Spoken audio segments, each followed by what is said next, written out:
చెప్పండి any questions?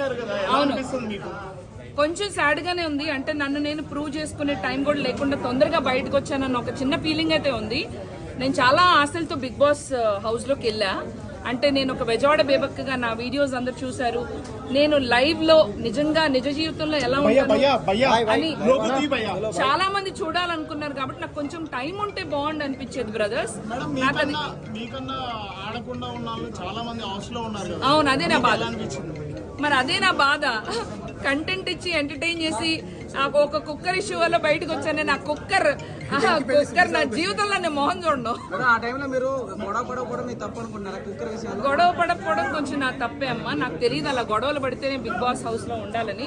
మంచిగా మానవత్వంగా ఒకరికొకరు మంచిగా ఉంటే కూడా అది తప్పని నాకు ఇప్పుడు తెలుస్తుంది. లోపలికి వెళ్తే గొడవలు పెట్టేసుకోవాలి. బాగా ఉన్నాయి గ్రూప్ లో అయితే. Bigg Boss wonderful platform. అయితే కొంచెం స్ట్రాటజీతో ఆడాలని అనిపించింది. కొంచెం ప్రిపేర్డ్ గా నేను లేను. నాలాగా సాఫ్ట్ గా అంటే మంచిగా అయితే వర్కౌట్ అవ్వదు అనిపించింది తమ్ముడు.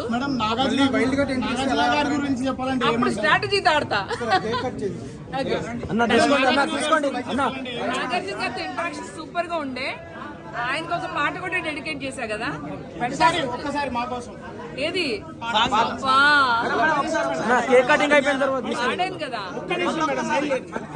ఓకే, నాగార్జున గారి కోసమా లేకపోతే బిగ్ బాస్ గురించి? బిగ్ బాస్ కోసం. ఆడు ఆడు ఆడు ఆట బాగా ఆడు. ఇది బిగ్ బాస్ సీజన్ 8. ఆడు ఆడు ఆడు ఆడు బాగా ఆడు. ఇది బిగ్ బాస్ సీజన్ 8. ఏ బిడ్డ ఇది బిగ్ బాస్ అడ్డా. టన్ టన్ టన్ టన్ టన్ టన్. ఏ బిడ్డ ఇది బిగ్ బాస్ అడ్డా. టన్ టన్ టన్ టన్ టన్. Thank you.